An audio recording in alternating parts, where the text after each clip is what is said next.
Hi all welcome back to our session. So இன்னைக்கு என்ன பார்க்கலாம் அப்படின்னா ஐபிபிஎஸ் பிஓ 26 நோட்டிஃபிகேஷன் நம்ம பார்த்துருப்போம். அதில் நிறைய சேஞ்சஸ் வந்து கொண்டு வந்திருக்கிறாங்க சரிங்களா. ஸோ என்ன சேஞ்சஸ் அப்படிங்கிறத நம்ம ஜஸ்ட் ஒரு ஓவர்வியூ மாதிரி பார்க்கலாம். என்ன மேஜர் சேஞ்ச் அப்படின்னு சொல்லி பார்த்தோம்னா ஒரு பர்சனாலிட்டி டெஸ்ட்டை வந்து என்ன செஞ்சுருக்கிறாங்க அப்படின்னா இன்ட்ரடியூஸ் பண்ணியிருக்கிறாங்க. யூஸ்வலாகவே நமக்கு செலெக்ஷன் ப்ராசஸ் எப்படி இருக்கும், ப்ரிலிம்ஸ் அதை ஃபாலோ பண்ணி நமக்கு என்ன இருக்கும் அப்படின்னா மெயின்ஸ் இருக்கும், அதுக்கப்புறமா நமக்கு இன்டர்வியூ ப்ராசஸ் இருக்கும் கரெக்டாக. இப்போ என்ன பண்ணியிருக்கிறாங்க, இந்த மெயின்ஸுக்கும் இன்டர்வியூக்கும் இடையில இந்த பர்சனாலிட்டி டெஸ்ட்டை வந்து இன்க்ளூட் பண்ணியிருக்கிறாங்க. ஓகேவா, இது வந்து எனக்கு ஒரு நான் குவாலிஃபைங் தான், but still it's mandatory to attend அப்படிங்கிற மாதிரி பேசியிருக்கிறாங்க. ஓகேவா, ஸோ பர்சனாலிட்டி டெஸ்ட் அப்படிங்கிறது இன்டர்வியூ ஸ்டேஜ்க்கு முன்னாடி ஆட் பண்ணியிருக்கிறாங்க. ஸோ அது நமக்கு ரொம்ப முக்கியமானது. அடுத்து பார்த்தோம் அப்படின்னா எக்ஸாம் பேட்டர்னை வந்து என்ன செஞ்சுருக்கிறாங்க, ரிவைஸ் பண்ணியிருக்கிறாங்க. ஸோ என்ன எக்ஸாம் அப்படின்னா மெயின்ஸ். ஓகேவா, மெயின்ஸோட எக்ஸாம் பேட்டர்னை எனக்கு ரிவைஸ் பண்ணியிருக்கிறாங்க. ஸோ என்ன அப்படின்னு சொல்லி பார்க்குறப்போ அப்ஜெக்டிவ் கொஸ்டின்ஸ், இந்த மெயின்ஸில் அப்ஜெக்டிவ் கொஸ்டின்ஸ் இருக்கும் இல்லையா, அதை வந்து 145 தான் முன்னாடி இருந்துச்சு, இப்போ அதை 170 அப்படின்னு சொல்லி சேஞ்ச் பண்ணியிருக்கிறாங்க. அண்ட் இங்கிலீஷில் வந்து பார்த்தோம் அப்படின்னா மெயின்ஸில் இங்கிலீஷில் வந்து 40 கொஸ்டின்ஸை என்ன பண்ணியிருக்கிறாங்கன்னா 20 மார்க்ஸுக்கு நமக்கு மாற்றிட்டாங்க. அஸ்லைக் எஸ்பிஐ பிஓ போன வருஷம் சேஞ்ச் பண்ணதை இவங்க என்ன பண்ணுறாங்க, இந்த டைம் வந்து மாற்றிருக்காங்க. And general section, general awareness இருக்குது இல்லையா, ஸோ ஜெனரல் அவேர்னஸில் வந்து பார்த்தோம் அப்படின்னா டிஜிட்டல் அண்ட் ஃபினான்ஷியல் அவேர்னஸை வந்து இன்க்ளூட் பண்ணியிருக்கிறாங்க சரிங்களா. Digital and financial awareness and RBI circulars already நமக்கு தெரிஞ்சது தான். ஸோ ஆர்பிஐ சர்க்குலர்ஸும் என்ன பண்ணியிருக்கிறாங்கன்னா இன்க்ளூட் பண்ணியிருக்கிறாங்க. ஸோ என்னன்னா 50 கொஸ்டின்ஸு ஃபார் 60 மார்க்ஸ். புரிஞ்சுதா, அப்போ இது எனக்கு ரொம்ப வெயிட்டேஜான ஒரு ஏரியாவாக இருக்குது.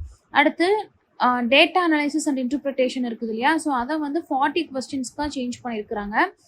So data analysis and interpretation அதை வந்து எனக்கு 40 கொஸ்டின்ஸ் ஃபார் 60 மார்க்ஸுக்கு என்ன பண்ணியிருக்கிறாங்க அப்படின்னா மாற்றிட்டாங்க. ஓகேவா, அண்ட் ரீசனிங் கம்ப்யூட்டர் ஆப்டிடியூட் இருக்குது இல்லையா, ஸோ அதை வந்து வெறுமன ரீசனிங் அப்படிங்கிற மாதிரி நேம் சேஞ்ச் பண்ணியிருக்கிறாங்க.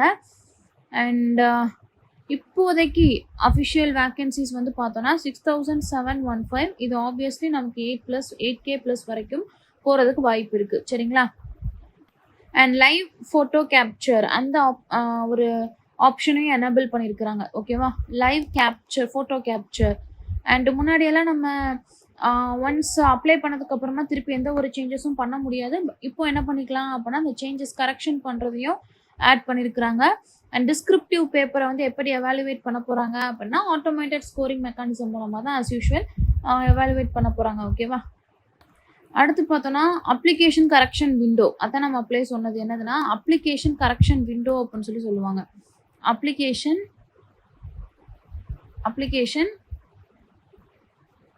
Correction window.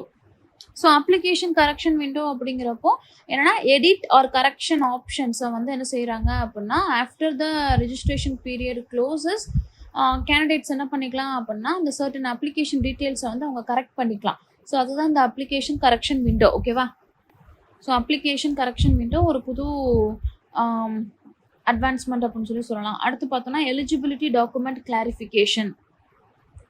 So eligibility document clarification அப்படிங்கிறது அந்த graduation certificate, proof of eligibility to reduce document related issue, இது எல்லாத்தையுமே என்ன பண்ணியிருக்கிறாங்கன்னா கொடுத்துருக்குறாங்க. அண்ட் அந்த நமக்கு அந்த சர்டென் கேட்டகரிக்கு சர்டென் டாக்குமெண்ட்ஸ் இருக்குது இல்லையா, ஸோ அதையும் என்ன பண்ணியிருக்கிறாங்க அந்த டென்டேட்டிவ் டேட்ஸ் வச்சு கொடுத்துருக்குறாங்க. இப்போ ஃபார் எக்ஸாம்பிள் ஓபிசி சர்டிஃபிகேட்டாக இருக்கணும் அப்படின்னா அது எப்படி இஷ்யூ ஆயிருக்கணும், ஆன் ஆஃப்டர் 1/4/26. ஓகேவா, ஸோ இந்த மாதிரி டேட்ஸும் அவங்க என்ன செஞ்சுருக்குறாங்கன்னா கொடுத்துருக்குறாங்க. அண்ட் எதெல்லாம் சேஞ்ச் பண்ணலன்னா ஏஜ் லிமிட் அதே தான், 20 to 30 தான் எனக்கு என்னென்னா age limit. And educational qualification அதே மாதிரி தான் இருக்குது. ப்ரிலிம்ஸ், மெயின்ஸ், இன்டர்வியூக்கு முன்னாடி என்ன கொடுத்துருக்குறாங்க, நமக்கு ஒரு பர்சனாலிட்டி டெஸ்ட்டை வந்து இன்க்ளூட் பண்ணியிருக்கிறாங்க சரிங்களா. இந்த பர்சனாலிட்டி டெஸ்ட் நமக்கு ரொம்பவே மேண்டேட்ரி, பட் இது என்னதுன்னா அஸ்லைக் ப்ரிலிம்ஸ் இது ஒரு நான் குவாலிஃபைங் மாதிரி தான். இது எதுக்காக அப்படின்னா அந்த பர்டிகுலர் இன்டர்வியூ பேனலுக்கு நம்மளோட பர்சனாலிட்டி ப்ரொஃபைலை வந்து ஜென்ரேட் பண்ணி சென்ட் பண்ணும். அதுக்காக தான் என்ன பண்ணியிருக்காங்க, இதை கொடுத்துருக்குறாங்க சரிங்களா. அப்போது இன்டர்வியூ ஸ்டேஜுக்கு நம்ம போகிறோம் அப்படின்னா கண்டிப்பாக இந்த பர்சனாலிட்டி டெஸ்ட்டை நம்ம அட்டன் பண்ணியிருந்தால் மட்டும்தான் நம்மளால் போக முடியும். ஸோ பெர்சனாலிட்டி டெஸ்ட்டில் அப்படி என்ன இருக்க போகுது அப்படின்னு சொல்லி பார்த்தோம்னா, ஆப்டிடியூடை மட்டும் அவங்க ஃபோக்கஸ் பண்ணலை. Communication skills, confidence, self awareness இதை பற்றி அவங்க என்ன செய்கிறாங்க, பேசியிருக்கிறாங்க. அண்ட் ஆல்சோ வேக்கன்சி இந்த டைம் பயங்கர ஜாஸ்தியாக இருக்குது. 6715 அப்படிங்கிறது இப்போ மட்டுமே. ஸோ கண்டிப்பாக எனக்கு 8000 வரைக்கும் போகிறதுக்கு வாய்ப்பு இருக்குது அப்படின்னு தான் சொல்கிறாங்க. சரிங்களா? ஸோ இது வந்து நமக்கு கண்டிப்பாக சான்சஸ் ஆஃப் செலெக்ஷன் எனக்கு அதிகமாக இருக்கும். பட் ஸ்டில் காம்படிஷன் அதிகமாக தான் இருக்கும். சரிங்களா? அந்த அப்ளிகேஷன் விண்டோ கரெக்ஷன் அப்படிங்கிறது முக்கியமான ஒரு விஷயம். நம்ம வந்து ஏதாவது தப்பு பண்ணிட்டோம் அப்படின்னா நம்ம என்ன பண்ணிக்கலாம், ஈவன் ஆஃப்டர் அந்த ரெஜிஸ்ட்ரேஷன் க்ளோஸ் ஆனால் கூட நம்ம என்ன பண்ணிக்கலாம்னா, அந்த மைனர் எரர்ஸை வந்து நம்ம என்ன செஞ்சுக்கலாம்னா கரெக்ட் பண்ணிக்கலாம். பிகாஸ் நிறைய இடத்துல அந்த மைனர் சேஞ்சஸால் அப்ளிகேஷன் ரிஜெக்ட் ஆகும். இனிமேல் என்ன ஆகாது அப்படின்னா அந்த மாதிரி ரிஜெக்ஷன்ஸ் வந்து நமக்கு கம்மியாயிடும். சரிங்களா? But still we should fill out the form carefully. And mains பேட்டர்னை பயங்கரமாக சேஞ்ச் பண்ணியிருக்கிறாங்க. சரிங்களா? நம்ம அப்ளிகேஷன் எப்போ அப்ளை பண்ணிக்கலாம் அப்படின்னா 1 ஜூலைலேருந்து சரிங்களா 21 ஜூலை வரைக்கும் நம்ம அப்ளை பண்ணிக்கலாம். அண்ட் ப்ரிலிம்ஸ் அப்படின்னு சொல்லி பார்த்தோன்னா எனக்கு ஆகஸ்ட் எண்டு 22 and 23 இந்த டேட்டில் வர்றதுக்கு வாய்ப்பு இருக்குது. அண்ட் மெயின்ஸ் வந்து எனக்கு அக்டோபரில் வர்றதுக்கு வாய்ப்பு இருக்குது. சரிங்களா? அக்டோபர்.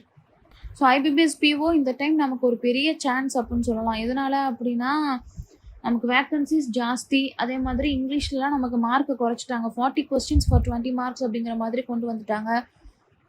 ஸோ நல்ல ஒரு ஆப்பர்ச்சுனிட்டி. நமக்கு வேக்கன்சிஸ் அதிகமாக இருக்கிறதுனால காம்படிஷன் அதிகமாக இருந்தாலும் கூட ஆப்பர்ச்சுனிட்டி நல்லா இருக்குது. சரிங்களா? So hope the session is useful and thank you for வாட்சிங்.